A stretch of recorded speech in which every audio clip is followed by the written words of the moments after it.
Salve, salve galera! Sejam bem-vindos para mais um Tributologia e esse é o programa de número 134 que vai ao ar no domingo, dia 3 de julho de 2022. Muito feliz em estar aqui novamente, mais uma semana, trazendo informações tributárias para você que sempre me acompanha, você que é estudante de direito, profissional do direito, de contabilidade, administrador, você que é curioso para entender o direito tributário, muito obrigado por estar aqui. Eu gostaria só de pedir que você se inscreva no canal, caso esteja assistindo o vídeo pelo YouTube, que você avalie o podcast e que você deixe o seu like e que você compartilhe esse vídeo, porque é muito importante que as informações tributárias sejam propagadas da melhor forma possível e com o maior alcance possível, porque é somente com consciência fiscal que esse país poderá avançar de alguma forma. Bom, o Tributologia de hoje ele vai abordar a Instrução Normativa 2091 de 2022. Isso mesmo, foi publicada no último dia 23 de junho a Instrução Normativa número 2091 de 2022, que estabeleceu requisitos para o arrolamento de bens e direitos de contribuintes e definiu procedimentos para formalização de representação para a propositura da famosa ação de medida cautelar fiscal por parte da Fazenda Nacional. Essa nova norma, ela tem como objetivo garantir que a Fazenda Nacional, que a União, receba, os tributos que estiverem em aberto. O seu objetivo, nitidamente, é melhorar a garantia do crédito tributário. Nesse caso, essa medida, essa nova instrução normativa, então, ela tem como objetivo atualizar as regras do arrolamento fiscal. Bom, o que é arrolamento fiscal, né? O arrolamento de bens e direitos, gente, ele foi instituído lá em 1997, na Lei 9.532. Se você abrir lá a Lei 9.532, você vai encontrar os artigos 64, 64-azão. Lá você vai encontrar que a cautelar fiscal, que o arrolamento é o procedimento administrativo em que a Receita Federal, quando percebe que o contribuinte possui créditos tributários de valor superior a R$ 2 milhões e 30% do patrimônio conhecido do contribuinte simultaneamente, a Fazenda, então, realiza um levantamento, um rastreio dos bens do contribuinte para que seja feito esse arrolamento. Gabriel, mas esse arrolamento ele não é absurdo? Gente, eu acho que é. Mas o STF já entendeu que o arrolamento é constitucional, o STF já entendeu que o arrolamento é razoável, que não viola os direitos do contribuinte, porque efetivamente não há uma penhora de bens. O arrolamento nada mais é do que um rastreio dos bens. É como se fosse gravado cada bem do contribuinte. Primeiro, para que terceiros tenham ciência que aquele bem é objeto de uma discussão tributária. E segundo, para que o indivíduo não saia por aí dilapidando o seu patrimônio de modo a prejudicar a satisfação do crédito tributário. Então, os requisitos para arrolamento são uma dívida superior a R$ 2 milhões e que essa dívida superior a 2 milhões represente 30% do patrimônio conhecido do contribuinte. Beleza? Nesse caso, são levados em consideração os bens declarados no imposto de renda da pessoa física, ou, no caso de pessoa jurídica, do ativo constante no último balanço patrimonial informado lá na SCF, que é a Escrituração Contábil Fiscal, ok? Então tem muita gente que deixa de declarar, que sonega. Cuidado, pode ser que você possa, que você sofra um arrolamento fiscal tendo patrimônio, ou seja, não se enquadrando na hipótese da lei porque você foi um sonegador dessas informações, E aí então, gente, quando há o arrolamento, o contribuinte ele fica obrigado a informar a Receita se houver uma alienação, uma transferência, uma oneração do bem, né? Isso vai acontecer. Por quê? Porque aquele bem passa a estar rastreado. Se o contribuinte vender, doar, gravar com ônus, onerar esses bens, a Fazenda Nacional, a PGFN, né, ela vai propor então a medida cautelar fiscal que está prevista na Lei 8.397 de 92. Essa medida cautelar fiscal, muita gente acha que ela acabou, né? Que ela não existe mais, mas preste bem atenção. A medida cautelar fiscal existe. O processo cautelar acabou, mas o processo cautelar que acabou é o lado do processo civil. A medida cautelar fiscal, como é uma lei própria, ela continua existindo e ela deve ser promovida pela Fazenda para a garantia da satisfação do crédito tributário, ou seja, com uma cautelar para evitar que o contribuinte, que o devedor do tributo, dilapide o seu patrimônio, ok? E aí, gente, só um detalhe relevante, né? A nova instrução normativa 2091 de 2022, ela traz alguns detalhes interessantes, né? Ela traz alguns detalhes interessantes. Por exemplo, quais são os requisitos, então? Cumulativamente, a dívida ser superior a R$ 2 milhões e a 30% do patrimônio conhecido do contribuinte. Nesse caso, você exclui desse cálculo os débitos que foram confessados pelo contribuinte que estejam passíveis de inscrição em dívida ativa, né? E se você tiver 2 ou mais devedores solidários, você vai aplicar o artigo 124 do CTN, a solidariedade. Ou seja, se tem mais de um devedor, todos respondem pela dívida integral, não é isso? E aí, gente, que tá o detalhe interessante, porque veja, a apuração dos limites, desse limite de 30% do patrimônio conhecido de R$ 2 milhões, vai ser considerada individualmente com relação a cada devedor, né? E aí você vai somar o valor dos débitos próprios com os débitos de solidariedade, beleza? Então é muito importante. Gabriel, mas então vai ter excesso. Não interessa. De acordo com essa instrução normativa 2091, não importa se houver excesso, tá? O que importa é que os limites eles são avaliados individualmente e não no global, beleza? Tranquilo?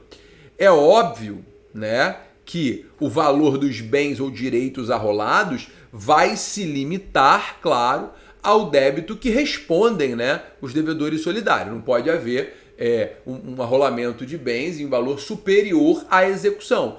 Porém, efetivamente, a análise é feita individualmente, tá bom, gente? A análise ela é feita individualmente.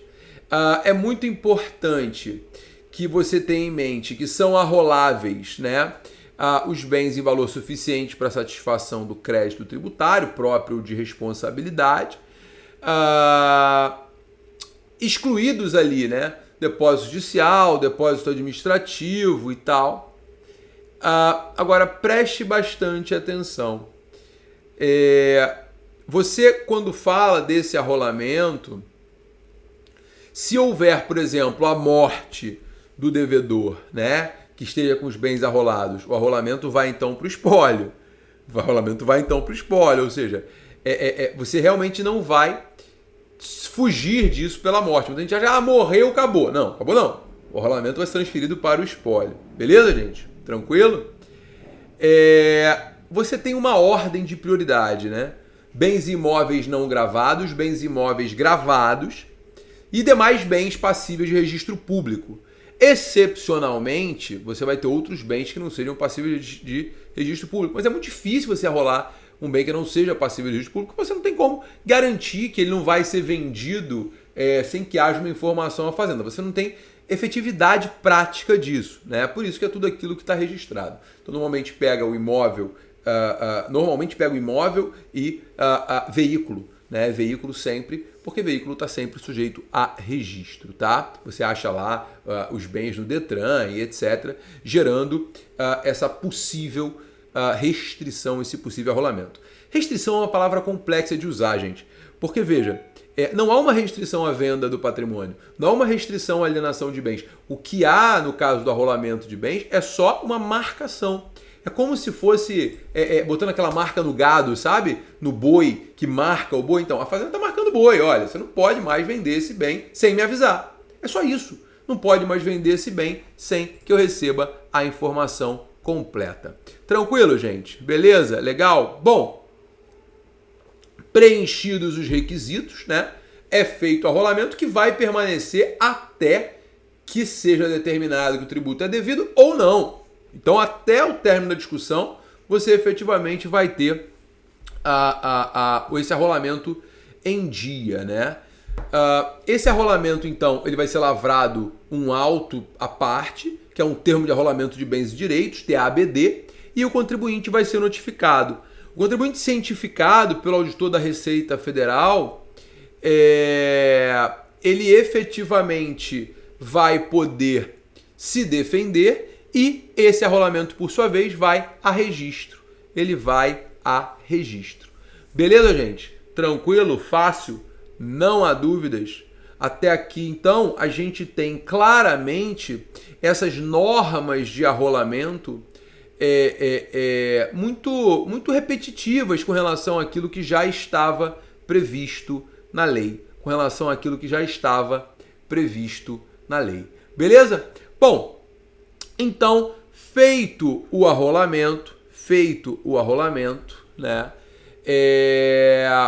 O contribuinte, uma vez cientificado, ele pode impugnar o arrolamento, demonstrando que ele tem mais patrimônio do que aquilo. Ele pode efetivamente questionar aquele arrolamento, tá? Agora, a partir do momento que o arrolamento está ativo, o contribuinte fica obrigado a informar a Receita, né, se houver qualquer tipo de alienação, oneração ou restrição ao bem arrolado, tá?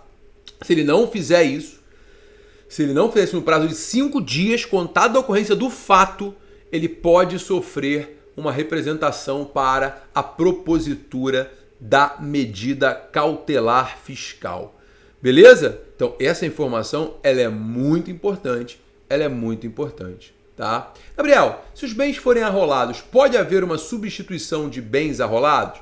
Pode, sem sombra de dúvidas. Por outro, de igual valor ou de valor superior. De igual valor ou de valor superior. A substituição pode ser efetivada a qualquer tempo, né? A qualquer tempo, desde que haja um motivo justificado, né? E que haja, claro, fundamento em fatos novos, conhecidos posteriormente ao arrolamento original, tá? É muito importante, gente, que quando a gente fale dessa substituição, né, a gente pense sempre que o contribuinte deve provar que aquela substituição ela é inevitável e ela é imprescindível para sua continuidade, para sua dignidade, para que ele continue exercendo os seus direitos da vida civil. Tranquilo? Bom, é possível a substituição a pedido também do sujeito por dívida solidária com o patrimônio do devedor principal. Ou seja, o contribuinte é uma empresa gigantesca e não entra nos requisitos para o arrolamento. Não entra nos requisitos. A dívida é superior a 2 milhões? Mas não é superior a 30% do patrimônio conhecido. Então não tem arrolamento da pessoa jurídica. Porém, é arrolada a pessoa física, que é o administrador que agiu dolosamente, porque o patrimônio dele é pequeno. É possível, então, a substituição do arrolamento do patrimônio do solidário, devedor solidário, pelo patrimônio do contribuinte, no caso da pessoa jurídica, é plenamente possível. Isso está expresso lá na IN 2091 de 2022, no artigo 15, parágrafo 5º. Artigo 15, parágrafo 5º. Beleza? Bom, o cancelamento do arrolamento vai se dar com a extinção do crédito vinculado ao arrolamento ou se houver uma garantia lá na forma da Lei de Execuções Fiscais, tá? Se houver lá uma garantia na forma da Lei de Execuções Fiscais. E também, gente, é possível o cancelamento do arrolamento proporcional ao valor do débito extinto ou da garantia, e pode haver o cancelamento parcial, né, a pedido do direito passivo, desde que haja uma reavaliação dos bens. É possível que haja, sim, uma reavaliação dos bens, tá bom? Também é possível cancelar o arrolamento por desapropriação por meio do poder público, perda total do bem ou alguma expropriação judicial. Ordem judicial, enfim. E também, claro, se houver nulidade do lançamento, retificação, transferência de propriedade em caso de partilha, se houver um inventário ou coisa nesse sentido. Tá bom? Beleza? Então é muito importante que você entenda. O arrolamento, você vai ter que conviver com ele se você se enquadrar e se a Receita lavrar o auto de arrolamento.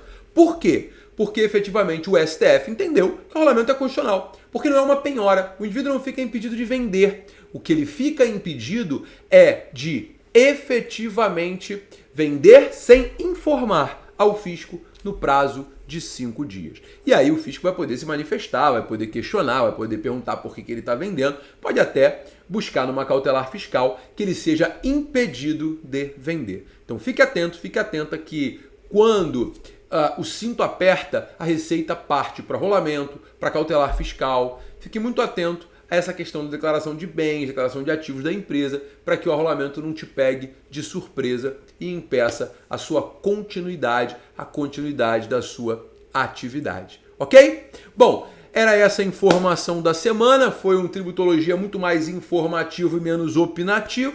Eu queria agradecer a audiência e o carinho de vocês e dizer que Tributologia é um espaço de informação, né? Uma informação completa, uma informação de qualidade para que você que gosta de direito tributário, para você operador de direito tributário, curtir. Eu queria fazer um pedido a vocês que estão aqui me ouvindo, me assistindo. Se você puder tirar um tempinho da sua vida, dá um pulinho lá no site da APET, Associação Paulista de Estudos Tributários, porque eu estou lá concorrendo como melhor livro e melhor tributarista do ano. Se você puder dar o seu voto, eu vou te agradecer enormemente. Bom, muito obrigado, um beijo para vocês. Semana que vem tem mais Tributologia. Um beijo, galera. Tchau, tchau. Até semana que vem.